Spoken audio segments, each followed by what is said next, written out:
warahmatullahi wabarakatuh. Yang terhormat dosen pengampu mata kuliah Rekayasa Pondasi 1.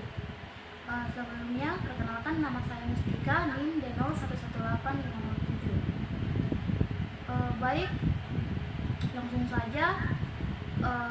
Contoh soal 61. Bangunan bertingkat yang dilengkapi ruang bawah tanah berukuran 10 meter dikali 30 meter akan dibangun di atas tanah pasir. Perancangan pondasi bangunan tersebut dipertimbangkan dapat diwakili oleh potongan tambang bangunan pada gambar C61. Dasar pondasi terletak pada kedalaman 2,5 meter dari permukaan tanah. Beban dinding P dan P, sebesar 350 kN per meter. Sedangkan beban kolom P2 sebesar 1000 kN. Beban tersebut sudah termasuk beban lantai, tanah di atas, pelat pondasi, dan beban struktur. Garis kerja resultan beban dinding P1 dan P3 ekstensif dengan E sama dengan 20 cm ke arah dalam bangunan dari beberapa hasil uji kerucut statis atau sondir yang dilakukan bangunan. Pada lokasi bangunan tersebut, kondisi tanah dasar dapat diwakili oleh hasil pengujian yang ditunjukkan pada gambar C6.1b. Data berat volume tanah menurut kedalaman sebagai berikut. 1. Dari 0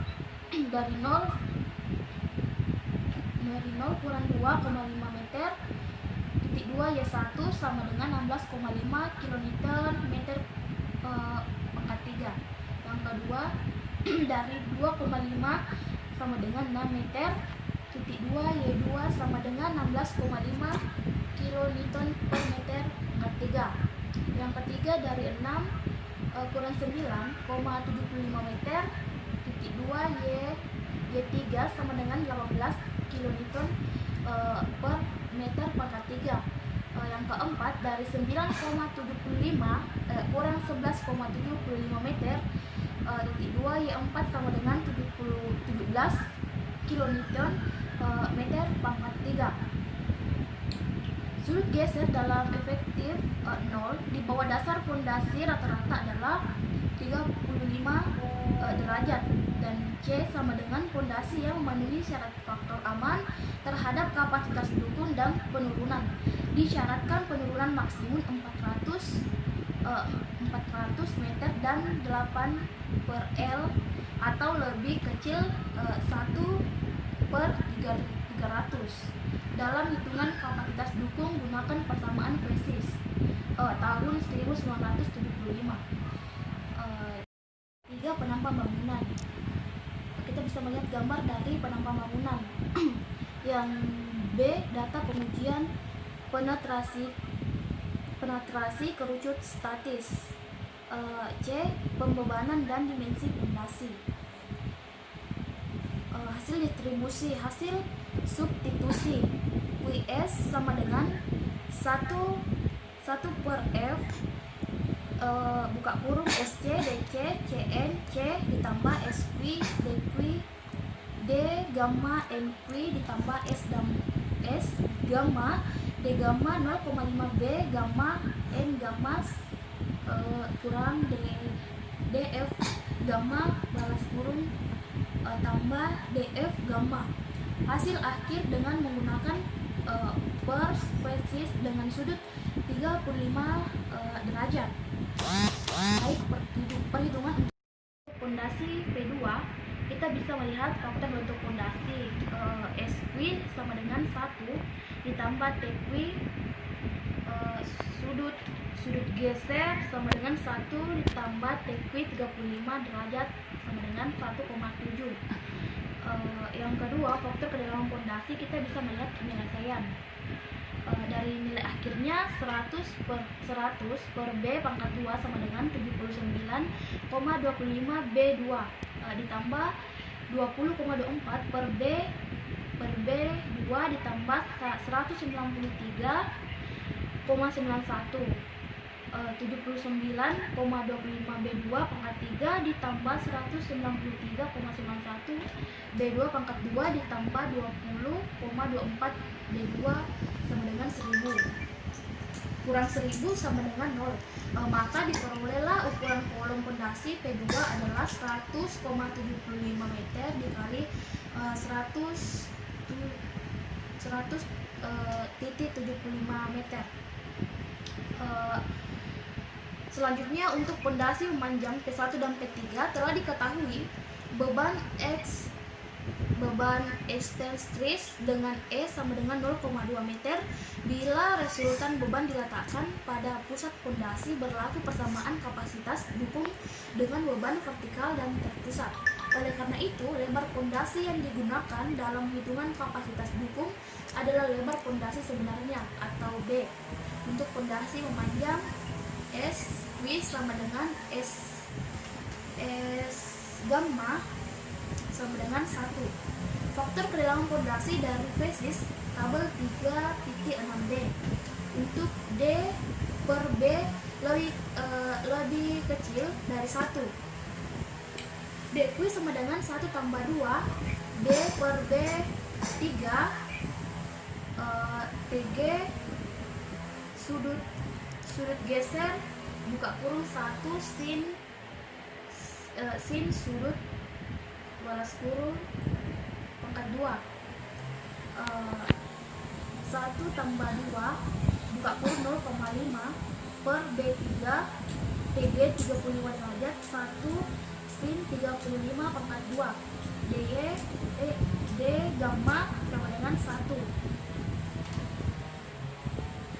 WS sama dengan 1F buka kurung SQ DQ D gamma NQ ditambah S gamma D gamma 0,5 D gamma N gamma dan DF gamma balas kurung ditambah DF gamma 350 per B3 sama dengan 1 per 3 balas kurung 1 ditambah 0,13 per B3 dikali 0,5 dikali 16,5 dikali 33,33 ditambah 1 tambah 0,3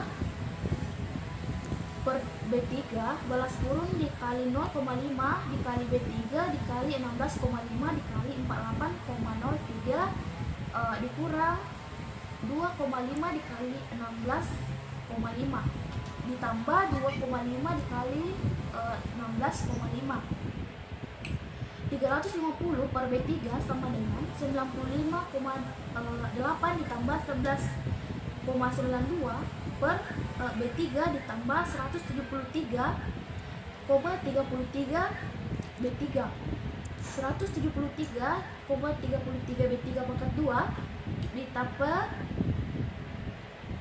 95,08 B3 dikurang 33,8,08 sama dengan 0. Selanjutnya untuk pondasi memanjang SQ sama dengan SY sama dengan 1. Faktor kedalaman untuk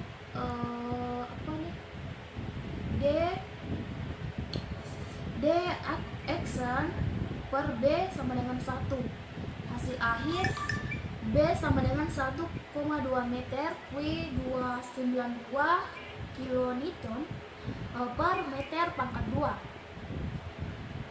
2. Hitunglah tambahan tegangan vertikal di bawah pondasi P1 oleh pengaruh beban pondasi P1.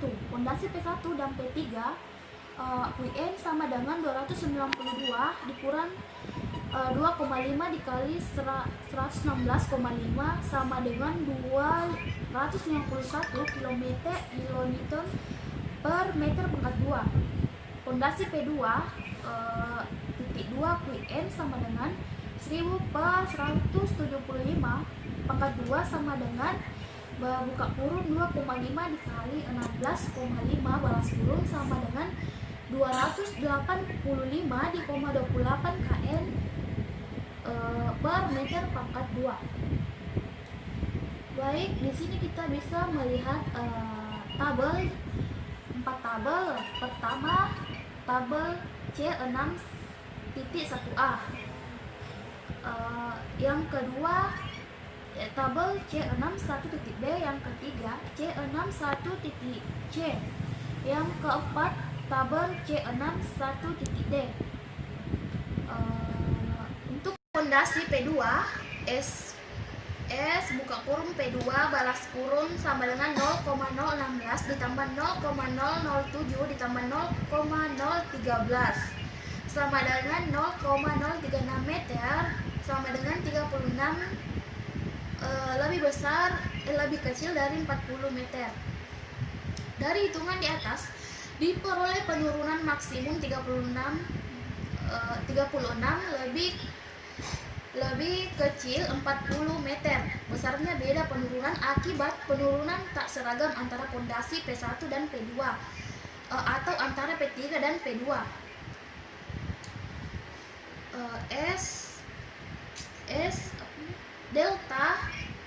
Delta S sama dengan S P2 sama dengan S P1 sama dengan 36 kurang 29 sama dengan 7 meter. Distoreksi kaku S per L sama dengan 7 per 500 sama dengan 1 per 714 lebih kecil dari 100 per 1 per 300. Dari pertimbangan faktor aman terhadap keruntuhan kapasitas dukung dan penurunan toleransi dimensi dan kedalaman ketiga pondasi memenuhi syarat. Jadi untuk dinding P1 dan P3 dipakai pondasi memanjang dengan lebar 1,2 dan untuk kolom P2 dipakai pondasi bujur sangkar dengan lebar 1,75 meter. Mungkin itu yang materi yang sempat saya bawakan, kurang lebihnya mohon dimaafkan.